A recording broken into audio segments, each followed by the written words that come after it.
Like some of,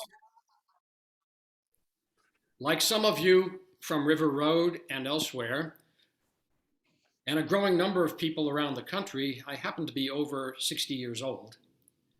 And like some of you, I'm also curious about different options for where and how to age in my later years. If you haven't already put yourself on mute, could you please put yourself on mute so we can hear whoever is speaking? Thank you. So like I said, I'm curious about different options for where and how to spend my later years. One option, obviously, is retirement homes. I've had the privilege of visiting many retirement homes around our area as a member of River Road's music outreach group, because we go out and play music in those homes. But another opportunity that I've learned about more recently is what's called aging in place villages. And that's what we're going to focus on today. I learned about it because I happen to live in an area just southeast of River Road where we have a very active village called Little Falls Village. In fact, the outgoing director of it, Lisa Rosenthal, is here with us today and will be speaking to you. And although I'm not formally a member, I've taken part in some of their Zoom activities and even in their in-person activities. So it's awakened my eyes to what aging in place villages are. And in fact, I learned that the DC area is very rich in them. So today we're going to discuss how can these villages help you, and maybe for some of you, how you can help them, and also how they help reweave our communities. Before we start, just a reminder about a few housekeeping things. You might, if you haven't already done so, put yourself into gallery view. You go to the top right to view and click on gallery. That way you'll get to see me and the other speakers who will be with us. As I mentioned, the session's recorded, so turn off your video if you haven't already. If you don't want to be seen on a recording in YouTube. Also, mute yourself if you haven't already. You're going to have a chance now and throughout the session to ask questions. And the way you're going to do it is go to the bottom middle of your screen and press the chat function and type in a question to everybody. And as we go along, we will answer your questions. The moderator of the session may take some questions during the middle of the session, and at the very end, we'll allow 10 or 15 minutes for other questions. So, would you have stood up to Hitler? That's the subject of our next session on January 9th at noontime. Professor David Walsh is going to be talking about being a conscientious objector during time of war. So if that subject interests you, mark that on your calendar, January 9th at noontime. Okay, hey guys, we're going to start out now. My fellow guests, and we're privileged today to have with us some very special guests who are going to be talking to you. My fellow guests and I would like to get your take on what you know and think about aging in place villages. And we're going to do it through a little poll. Let's see how this works. I'm going to launch this poll on your screen. You should all have it in front of you. Please raise your hand if it does not show up on your screen. Okay, good. What you need to do to take part in the poll is it has about half dozen questions. Scroll down and click toward the left. There should be like a little circles next to the answers. Click on your answers to the polls. And then when you're done with that, at the very bottom, click submit. Can you raise your hand if you're having any issues with the poll? Because so far I'm not seeing too many oh yeah, starting to see some answers. Great.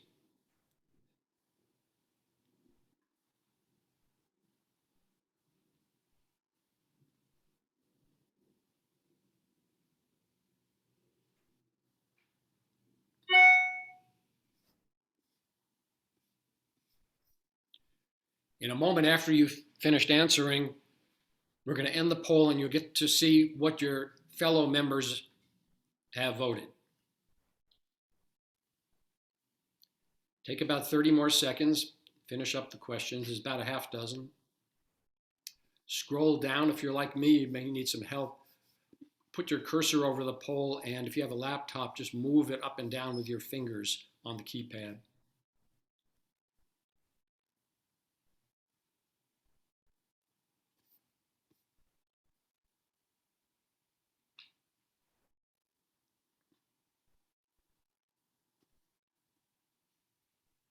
Okay, let's see what we all voted.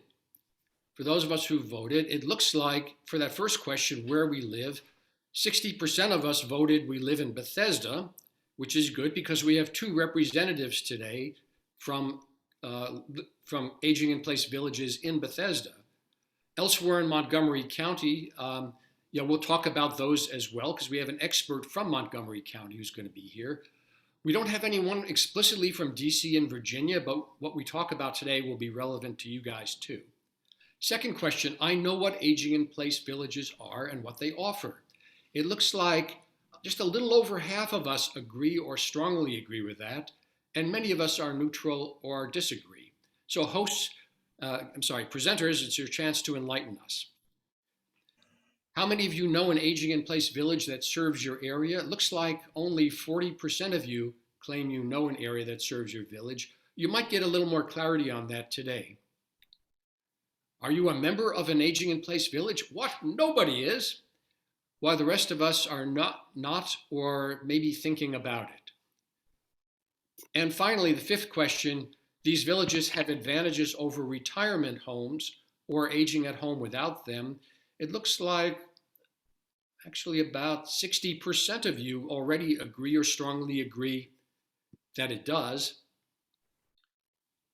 Sorry, I think I didn't share this all with you, but those are the results. It looks like 60% of you agree that it does have some advantages. Well, we'll learn a little bit more about that right now.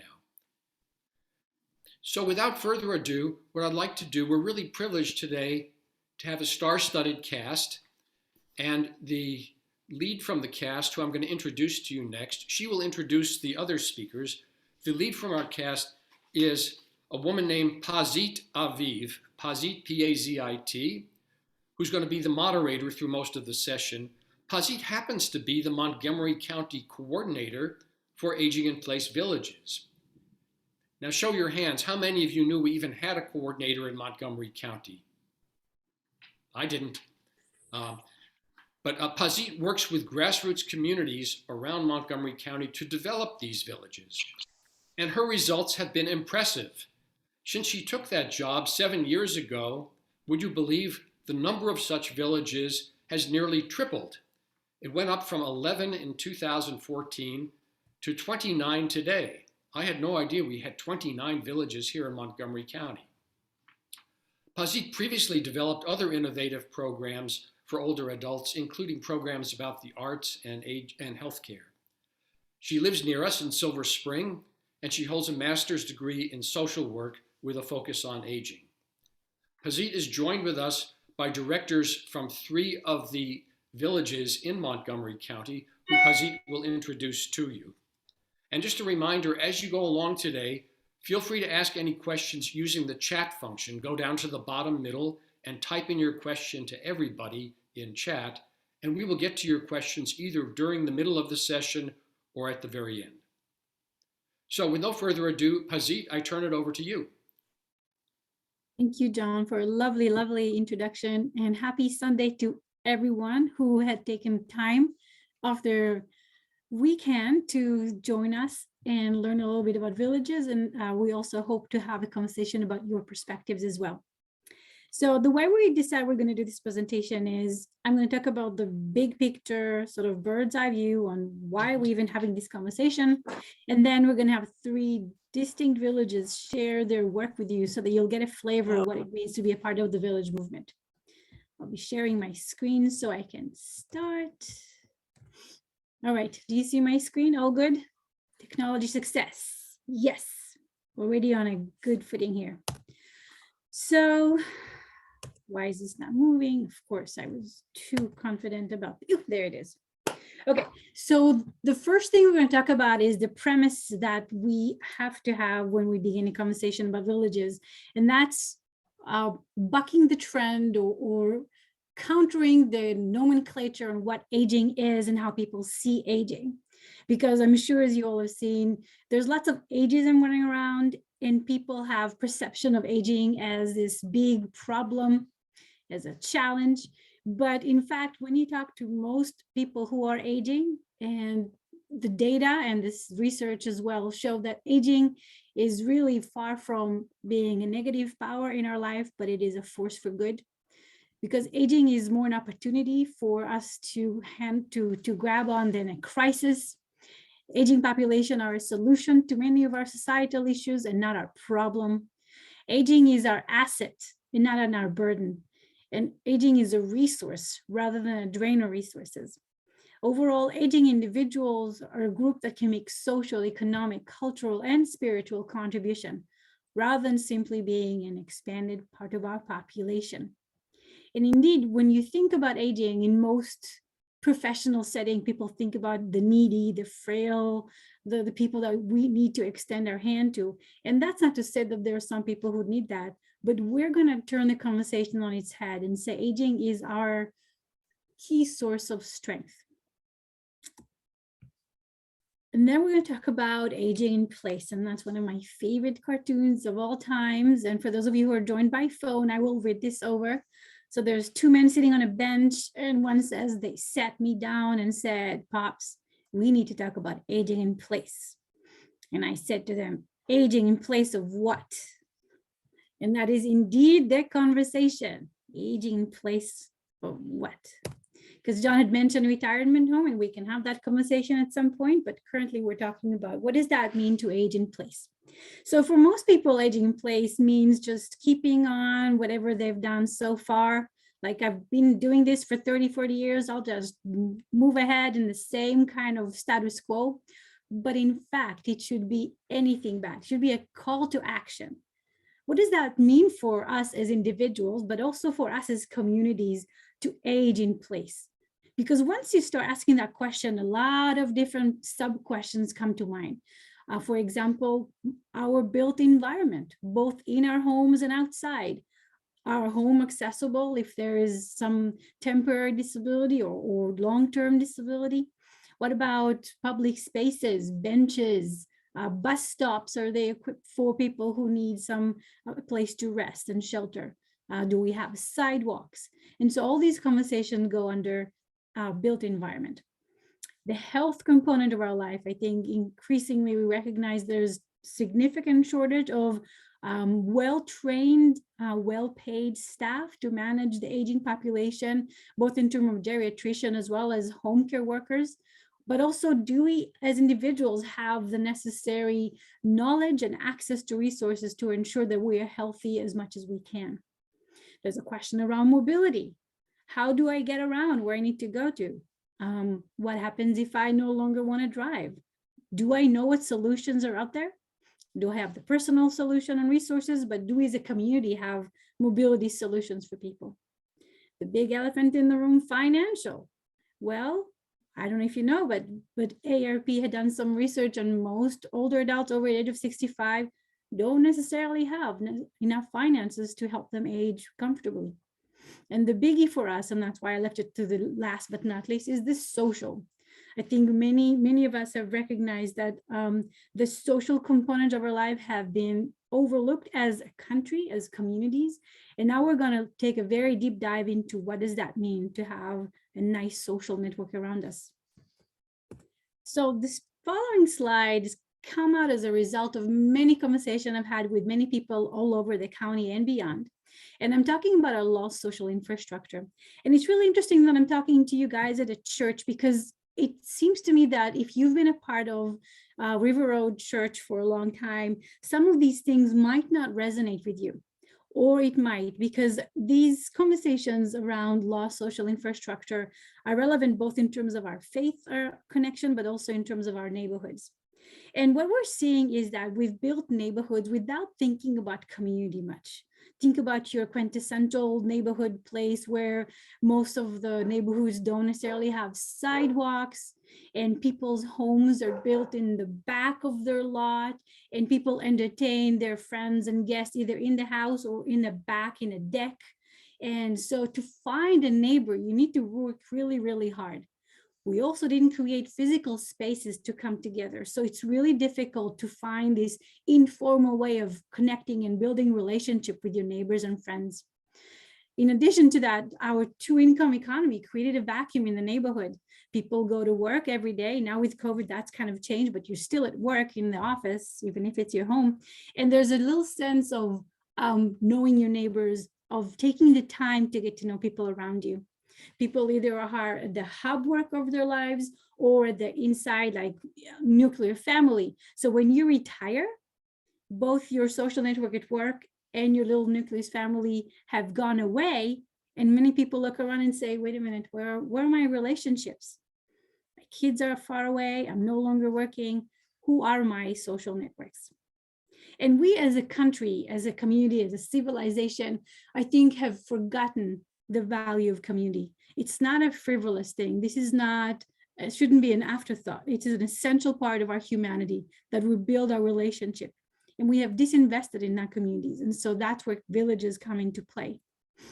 Because villages recognize that vacuum that had been created by that lost social infrastructure, and they aspire to build that from the ground up in local communities.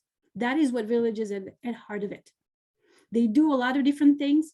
Every community, when they build their village, do it a little differently. But the vision might be, as you say, aging in place villages, but many villages don't even, they do away with senior villages or aging in place villages. And you will hear that from some of our speakers, because once you think about it, we all need a community. We all need a village. We all sometimes feel like we want to connect with our neighbors and friends, know that we have people we can reach out to, and know that if somebody is in need, we know about it and we can reach out to them and offer our help.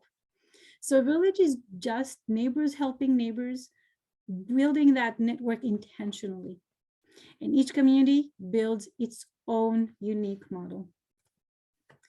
Village, as a result, do all kinds of things. So the what is less important than the why. And we already talked about why this is so important.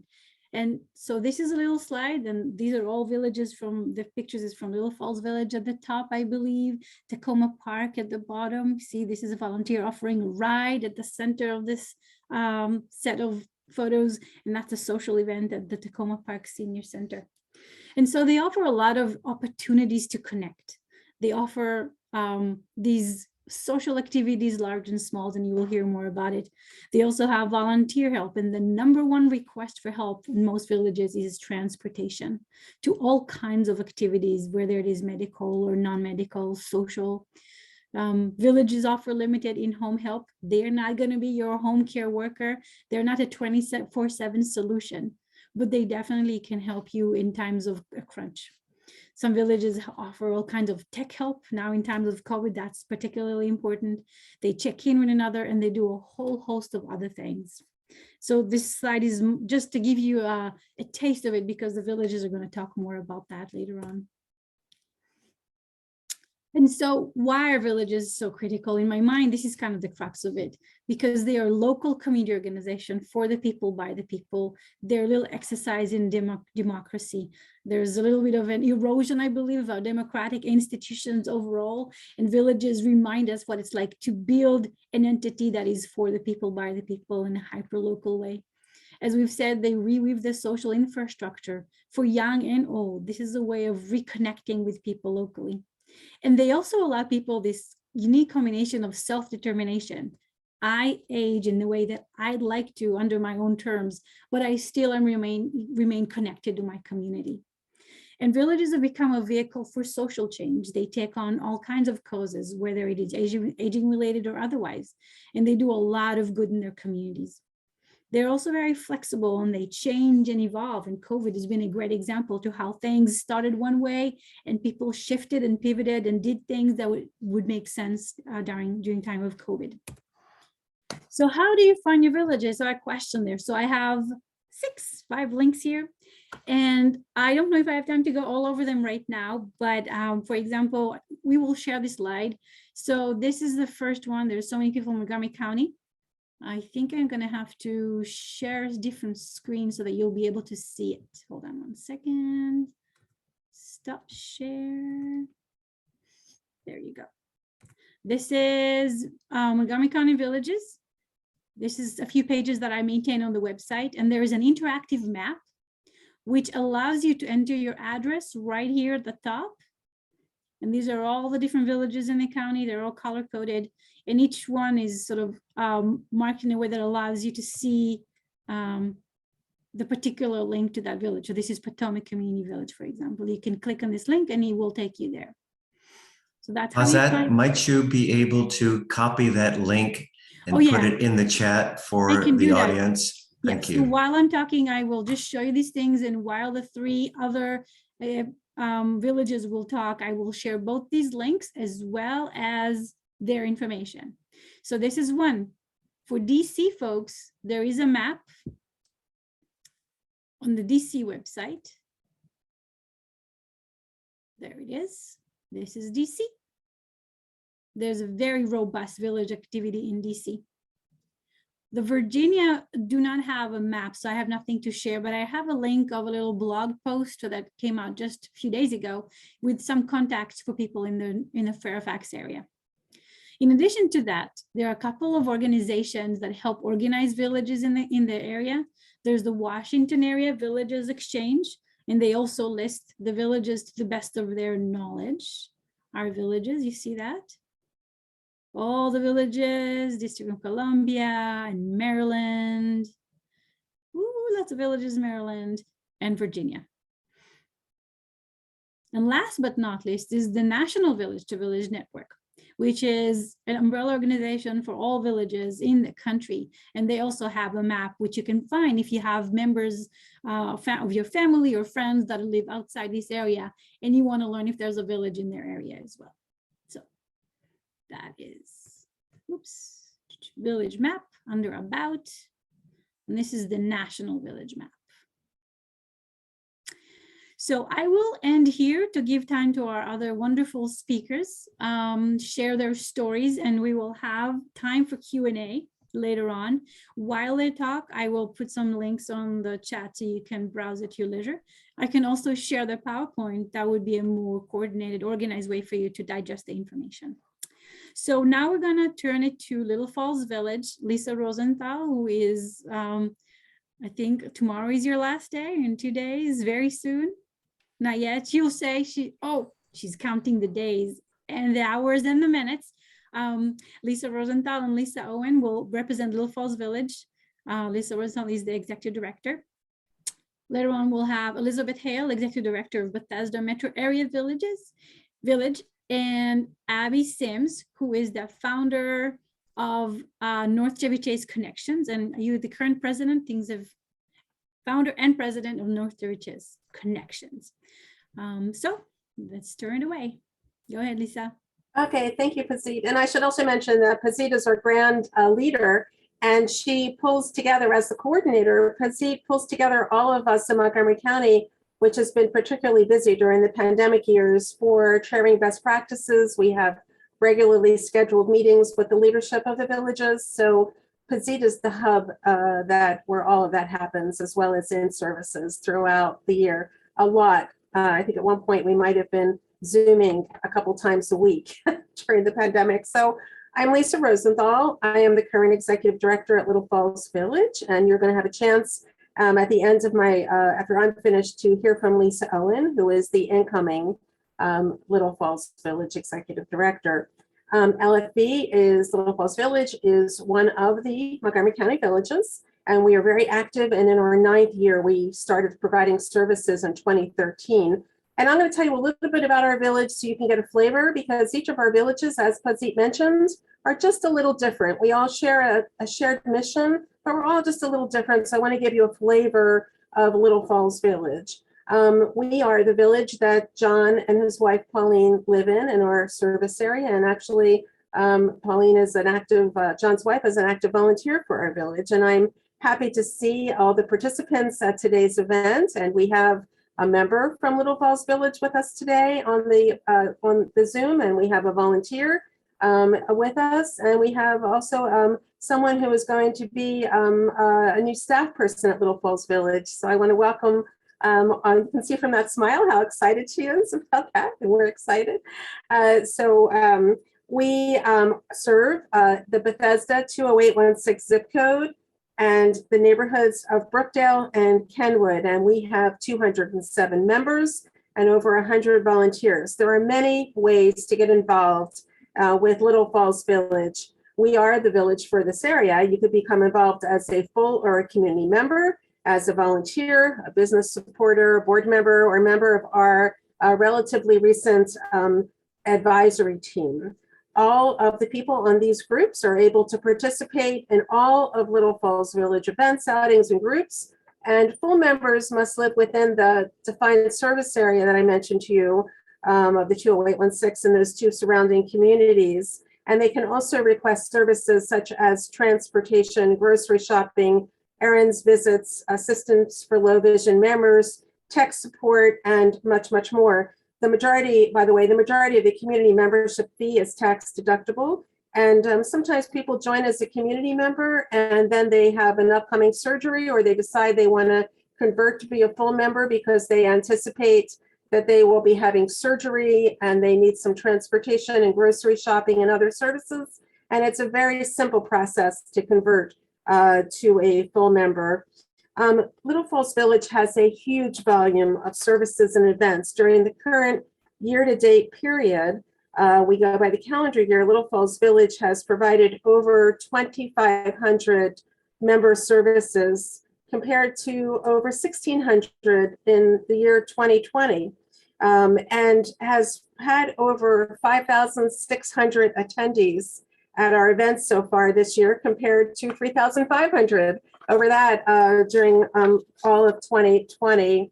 The pandemic years, some people say, well, the pandemic years have been difficult for many of us, and we recognize that, but actually we have evolved during the pandemic years, and we have experienced a lot of growth and stretch. They've been a period of growth for us, and we have evolved to respond to the changing needs of our members and the community neighbors, including providing many virtual events that we didn't provide at all. In fact, I didn't even know what Zoom was going into the pandemic. And we have a lot of virtual events, and we have a partnership that we've formalized with our local library, the Little Falls Library, our favorite library, and also speakers in collaboration with the Council of Former Federal Executives and Associates for speakers, and an expanded collaboration with another village that we've always collaborated with, but during the pandemic years, this collaboration has gotten stronger with Friendship Heights Neighbors Network. And a lot of our events and outings, if not all of them, are done in collaboration with Friendship Heights, including planning those events. Little Falls Village has many amazing programs for our members and volunteers. And while we have those special programs for our members and volunteers, the vast majority of those 5,600 attendees are not at all affiliated with Little Falls Village. There are community neighbors, and most of Little Falls Village programs are free and open to all, including our twice monthly speaker events, our weekly yoga, meditation, and bridge. We have embraced the virtual Zoom platform to expand Little Falls Village's reach, and many of these participants live outside the Little Falls Village service area in other parts of Montgomery County, DC, and Virginia. And some have even Zoomed in. We've had a few international people who have Zoomed in, depending on the topic. And you should check us out at our website, www.littlefallsvillage.org. If you want to get more involved, or if you want to find out about us, you could send an email to info@littlefallsvillage.org. And again, if you look at Pazit's links, you'll be able to find us on those links as well. Little Falls Village has navigated, been very busy during the pandemic. We always been busy, but even busier during the pandemic. And we've navigated safely through it and continue to do so. And we've restarted, including restarting in-person outings and with safety protocols, such as a fabulous guided boat tour on the Anacostia River that actually John's wife on the planning committee brought up a couple years ago, and it actually became a reality, and it was a blast. It was so much fun. And you can see our website. If you look at our website, there's a slideshow at the top, and you'll see the first picture. It's on that boat ride and other outings that we've done. Little Falls Village programs connect people, which is especially important and vital during the pandemic months when so many people were isolated and sheltering in their homes. Little Falls Village programs give people an opportunity to continue to learn new things and stimulate their minds. When we plan our programs, we don't plan them for seniors, we plan it for people that have a thirst for knowledge. And one great example of this, yeah. Few more seconds, just we need to stick to time. One great example is our member who just turned 100. And we've enabled her to remain independent in our home. And then she just says that it's, and when she moved to assisted living, we continue to provide those services. And so she just, it's a joy for her to see new members. So I want to mention one other thing. One thing that we did do is we provided 5 COVID vaccine clinics during the pandemic years. And Elisa Owen is going to say just a couple of minutes about those 5 clinics where we vaccinated over 1,000 people. Do we have just a minute for Lisa to say hi? I'm sorry. If we have time, we can go back to the Q&A. I just want to give everybody time to speak, and it's 12:34 already. I'm sorry. Okay, so if you have any questions about that, then Lisa Owen can answer those questions. But we did do those 5 clinics with over 1,000 shots in arms, and I'm apologizing for taking up too much time, but it's wonderful to talk with you. Thank you, Lisa. Moving ahead to Elizabeth and then to Abby.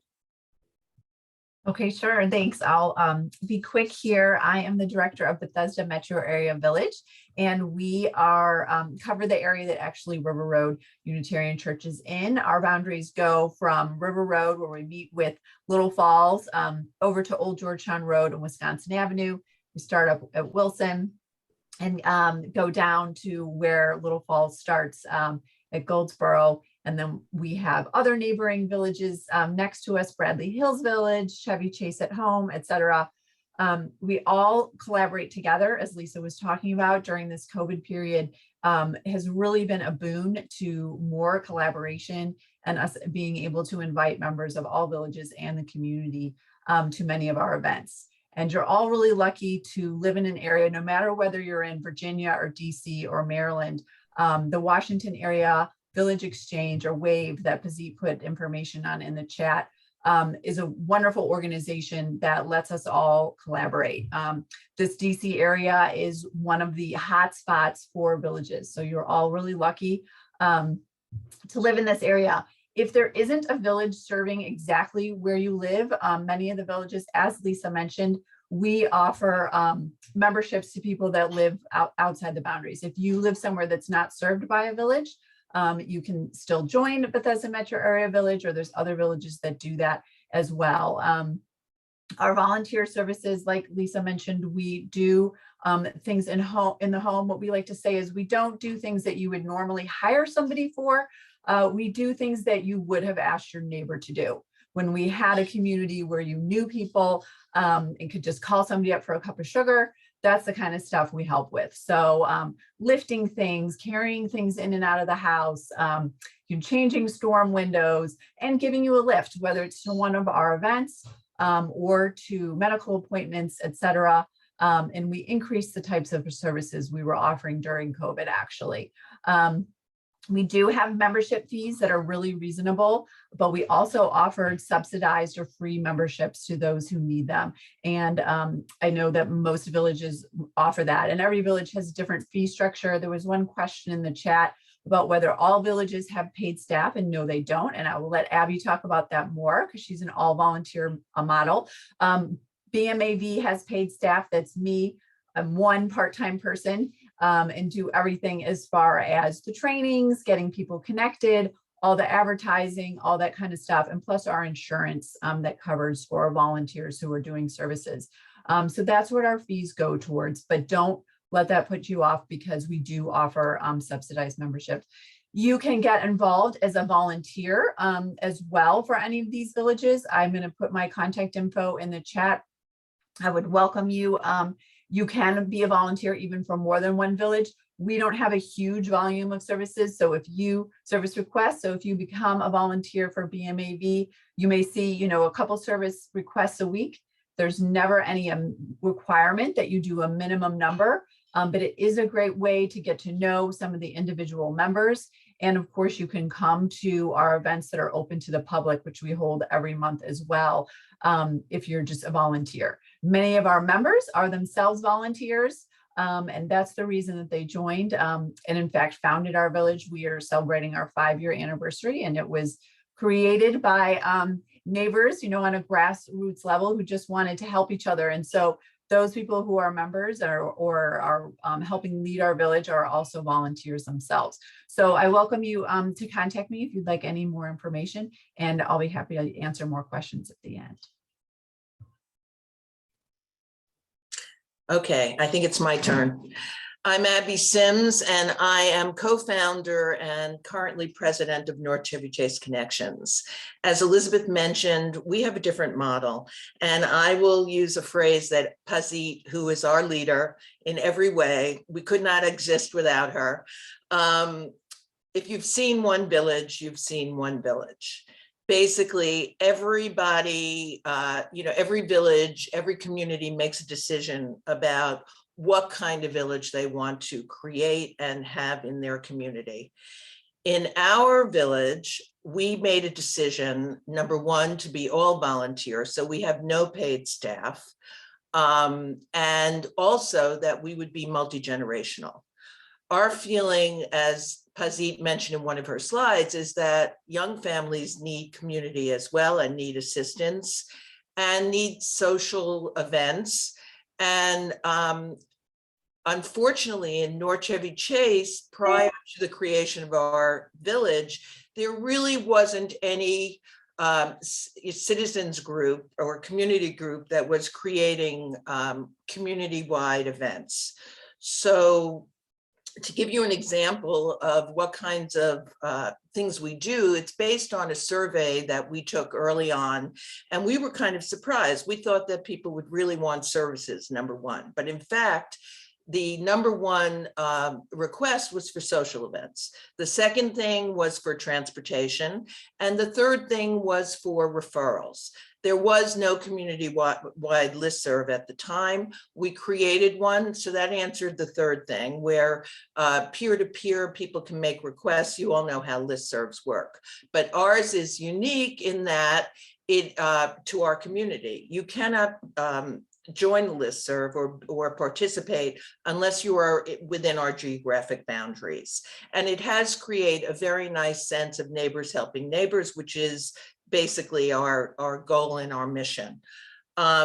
Transportation, we have, as other people do, a core of volunteers who are all vetted, background checked, and trained.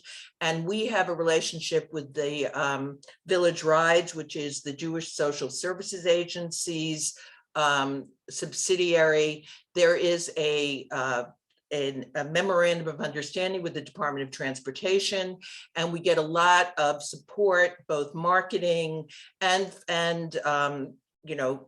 just the software itself and training through that. And so all of our volunteers are appropriately trained to provide the transportation. And social is really where we focus a lot of our energy. I'll give you an example. We just had Halloween, and prior to this time, our community did not have a general Halloween celebration. So we did 5 different Halloween parades, which ended up with a Halloween block party. It was multi-generational. There were over 200 participants. And it was just a lot of fun. I don't have young children, and yet I was able to enjoy the holiday with a really spectacular, all volunteer done celebration. We also view ourselves as participating in the general community. I think it was mentioned that we do more than just take care of ourselves, we take care of our neighbors. There is a building, a group, a Manor Care in our neighborhood. And during the pandemic, we all know how nursing homes and rehab homes were shut down. And we provided support for both the staff, food, and just general thank you support, as well as we asked the Manor Home what kind of support the clients in the home needed, and we did a community-wide request for that assistance, and people just poured out their support for that. We're now creating we have a partnership with the church in our neighborhood, North Chevy Chase Christian Church. They've been fabulous for us. They helped us start, and we've returned the support. Now we're working together to support Afghan refugees. There's really no limit to what a village can do. It really comes down to, is there a volunteer willing to take the lead?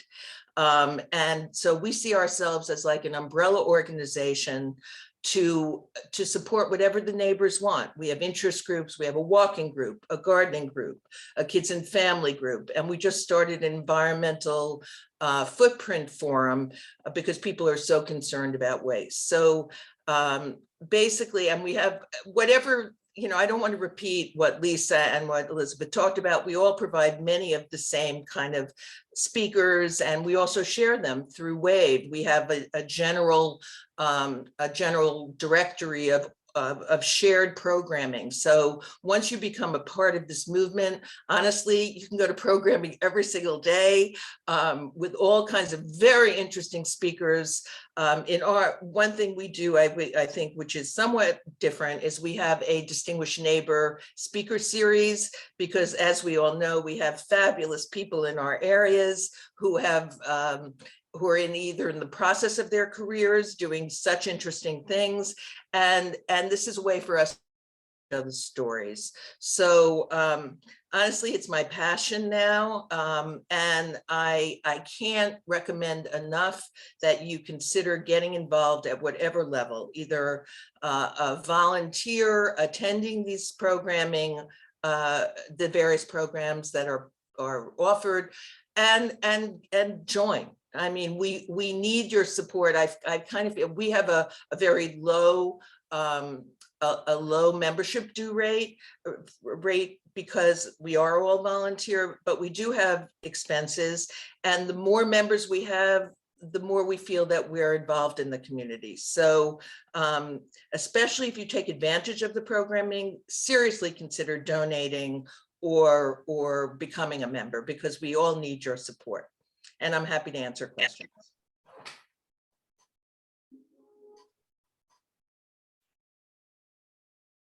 I want to thank Pazit and Lisa and Abby and Elizabeth for giving us an overview. That's very informative. I think it helps answer some of our questions originally about aging in place villages. We have a few questions in the chat area, which I was wondering if any of you folks could address. One of the questions from Chris Hager involves, we've talked a lot about how these villages help aging older folks. How about younger parents who might need help? Is there any chance of somehow villages linking up with older folks and helping with parents who have to deal with childcare? Would any of you care to answer?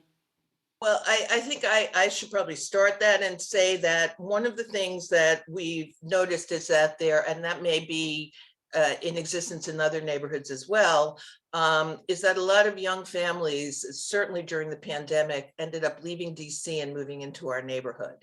And what we've done is we have this kids and family interest group. We encourage people to join, and even if we don't have a particular event planned for that time period, we've connected these young families. Some of them are military, and they found each other, created play groups. They can, you know, we've offered to, we're not into childcare. It's what I believe Elizabeth said. We do what neighbors help neighbors with. You're not going to expect someone from the village to come in and, you know, babysit for you 3 days a week.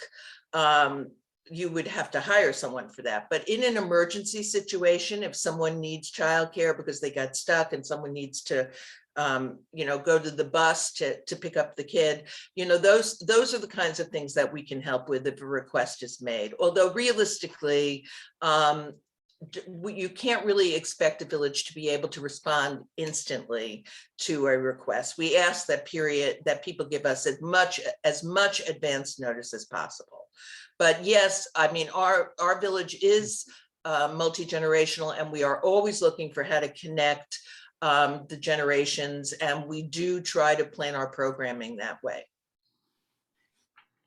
I'd like to add that there's another question around, is the model for multi-generational villages expanding in the US? The answer is yes, but not as much as you would expect.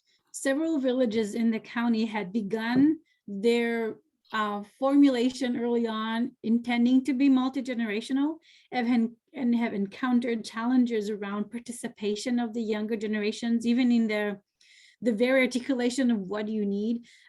That goes back to, remember my slide about people being really, really busy? If you work, you come home, and then it's kids, laundry, and cooking, and just basic survival. We found that many people love the idea of a village, but do not have the bandwidth to be actively participating in it. And the younger generations tend to join as a volunteer for a particular activity that they feel they can squeeze in. And so these villages, we don't really call them aging in place villages. We call them villages because they do allow different people do things in their own way. And many different generations do participate in different components of village life. And so I would just say, let's just call them villages. And if you are a part of a village that is working on multi-generational activities, power to you. We support that. And let me know so that I can reflect that in my village map. You want to address the other question, John? Sure. Thank you, Pazit. We have some questions also about volunteers. I know several of you spoke to that. Marcia Kingman has a question about how do each of your villages get and retain volunteers? And also I'm curious, are there certain requirements to be a volunteer, and do you have to be a member of a village to be a volunteer? Could any of you take that? I could take that. We recruit, as far as recruiting, we put it on the listservs, and then a lot of it is also word of mouth, that volunteers that we have will spread the word to other volunteers. We're actually getting ready to recruit more volunteers, and so look for us on the listservs. And as far as you do not need to be a member of the village to be a volunteer. About 35 of our members are volunteers, but it's not a requirement. And as far as the requirements, we do a background check on all of our volunteers. We do an orientation, go through it with each and every volunteer as far as our policies and procedures, and also an interview with them to find out where their interests are, because the volunteers get really as much out of it as the members do from the services. And so the goal in those interviews is to find the good match of what the volunteer wants to do. And that's, I think, the secret to retaining a volunteer, to give them an opportunity to do what they want to do. And the only other thing about volunteers I'd mention is that you don't need, well, members do need to, at least for us, members do need to live within our geographic area, but volunteers can come from wherever. They don't need to be within the area. Thank you very much. We have a question from Mary Lou Tucker. Well, for Elizabeth, for your village, what kind of social groups do you have? Yes, I just put an answer in the chat. We, like many villages, have speakers that are open to all, but for our members only, we have thriving, what we call shared interest groups. And those are groups that are led by members. And they range from biking and hiking to bridge, chess, men's lunch, ladies' lunch. We have discussion groups that talk about aging well, or talk about hot topics, tech discussions. So those meet sometimes in person, sometimes in Zoom. I had another question that came into me about COVID safety, which we had put safety protocols in place, but we got all of our members vaccinated. And I know Lisa can talk more about what her village did as well. And we're requiring everybody to be masked and limited numbers, but that is allowing our members to meet in person in these small groups safely, which has been great. We also got all of our members on Zoom, so we are able to do some of those small groups on Zoom, and that works really well with our members hosting and welcoming people, and getting everybody to be able to take turns speaking, etc. So that has continued to work well, and we are doing both. You can see our calendar events and more info on our website, or I'm happy to email you our newsletter if you get in touch. Thank you, Elizabeth. We have another question from Chris Hager about community centers. How do villages differ or not differ from community centers? Would any of you care to comment? So community centers are run by County Recreation Department. They are highly structured and formalized in a way that they offer classes you register for. It's run by professionals. You come in, you take a class, and then you leave. And there hasn't been, I mean, they're called community center, but they haven't really invested recently, although we've had some conversation with the community center recently about changing their paradigm. The way you build relationship really wasn't very much enabled there. You can come in, you do your exercise class, you come out, that was it. So villages actually partner with community center so that they can bring their energy and their ideas and their relationship into the building. So, and then they forge those really effective partnerships to bring more content to the residents of that community and create a space for the village to convene. Because as you remember, we don't build communities with lots of community spaces to convene in. And so many villages need to find alternative places such as churches or community centers to meet at. So the optimal way is it's not a either or proposition. They just feel different function. I do want to emphasize the fact that villages are about relationships. Really, it's the heart of it is relationships, which then are there for you to mitigate some isolation if you're dealing with that, meet new friends, and then if you need it, to have that social safety net if you need the help. And community centers don't do any of that. It's not about relationship building, and it's not about safety net of volunteers that will be there for you if you need them. But it's about working together. And I think the same thing applies to communities of faith, because when we got the email about this event, it was a part of a very long list of events and activities that your wonderful church is already doing. So people might ask, wait a minute, I already have lots of these events. I'm zoomed out. I don't think I need any more of that. And so I think for us as people in Village Movement that are thinking about relationship with churches, it's not about an either or proposition. It's not, well, I don't need a village, I'm already a member of a church. It's this and that, because they feel, I think that you can never have too many relationships in your life, and that villages have this structured way of organizing volunteer help around you if you need to, and gives you a way of getting to know your neighbors.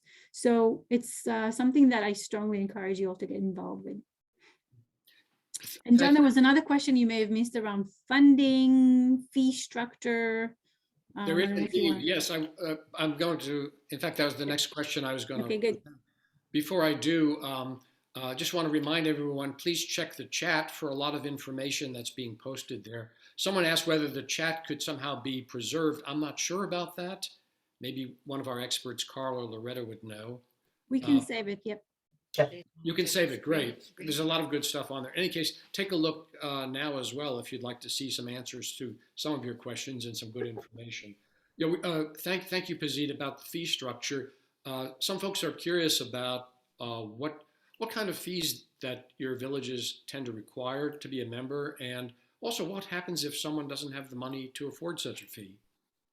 I could respond to that if that's okay, because I think that was from Chris Hager. And so every village is going to be different, but I'm going to answer your last question first. Most villages, I think all the villages here have a subsidized fee structure, so that if someone cannot afford, we have Little Falls Village charges $350 for a full membership, $250 for a community membership, of which $200 is tax deductible. And again, the only difference is community members cannot receive services.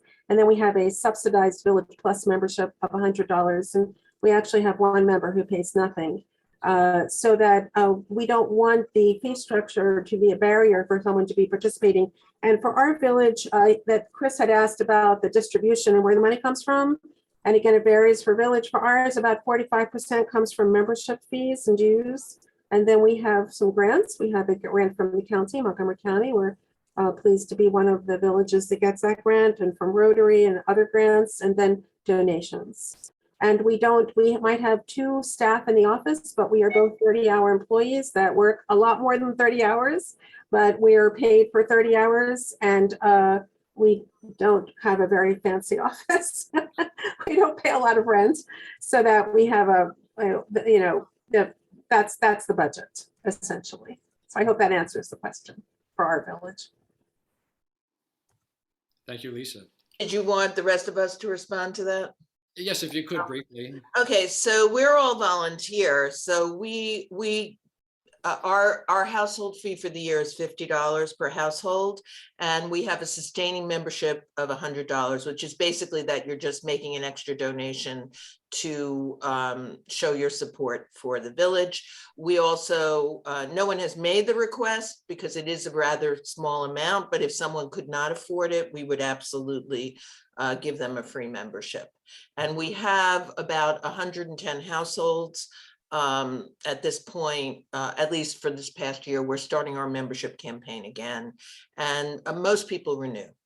But that's about the number we have now.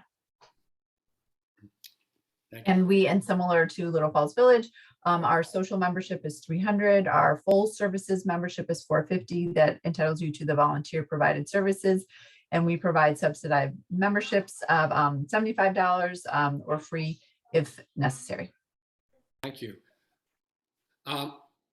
We're running up against our time, but Lisa Owen didn't have a chance to speak. Lisa, would you have a chance to introduce yourself and say a few words? You're taking over from a very proactive director, Lisa Rosenthal in Little Falls Village. Do you have any thoughts about what we've said so far, or where you'd like to take Little Falls Village? Well, thank you, John, for having me here. Lisa Rosenthal has been an amazing guide for many of us too. I know she's a leader in the village community, and I'm going to miss her sorely, as will the community. I got to know Lisa as a president of a neighborhood association. I am kind of a rabid community organizer. And so I really love the title of this, and because it's about weaving community, and Pazit really emphasized the social infrastructure. I'm so glad that we are bringing our religious community, our spiritual community, to be another complementary part of this social infrastructure. And to kind of see this weaving in action was really what I think how we responded to the pandemic, because we do such a good job with bringing all of our partners in. We were able to turn around something for the most vulnerable in our community, not just seniors, but our most vulnerable, because we had this community that was woven together, with intention, right? So I think moving forward, it's always about bringing in the social infrastructure, bringing in the other entities, the social assets, because we work together in critical times. So like, as Lisa said, we were able to provide those shots in arms, over 1,000. I think all of us have read the news. I think our situation kind of isn't going anywhere. We're going to still continue to need to be boosted. But because our fire department oversees people when they're in the clinic to make sure that they're okay, our neighborhood associations are all heavily involved in making sure that we identify the right people to get the shots. And our healthcare providers, our pharmacists are saying, look, villages identify the people. You are an integral partner in us getting what we need to get to the right people. So we are those partners, and I hope that people see villages as that, and that's certainly where I'm going to continue the work, and just kind of growing these relationships, because as Pazit said, that is what matters most. So thank you for having me here. I hope that everyone, has a time to meet with your area village, come in for a chat, have a cup of coffee with me if you're in the area right above the Safeway, because I'd love to meet you. And I did want to say one thing. I don't know if the message is really coming across, but this is a labor of love. We're all involved with this movement because we just believe in it as being essential to creating strong communities. And the amazing thing that I've seen over these years that I've been involved is the quality of the people. You want to be friends with the people who are involved in the village movement. And I can't recommend that highly enough. Thank you, Abby, and thank you, Lisa Owen. And Lisa, congratulations on taking over the directorship. of LFV, and best of success in continuing in Lisa Rosenthal's footsteps. Pazit, do you have any final words for the group? If you have any questions you feel I haven't been answered, I'm going to put my information on the chat. Feel free to reach out to me, whether it is for yourself or other people. I'm always happy to help people connect with villages or other community resources. Don't forget, I am a part of Aging and Disability Services, and so sometimes I just help make some connections. So I'm going to do that right now before we close the chat, and that's it. Thank you so much for your interest, and I look forward to your feedback, questions, and any kind of thoughts you want to share. On behalf of the group, I want to thank you, Pazit, and also the two Lisas from LFV, Elizabeth and Abby. This was very enlightening and informative for me, and I hope for most of our group.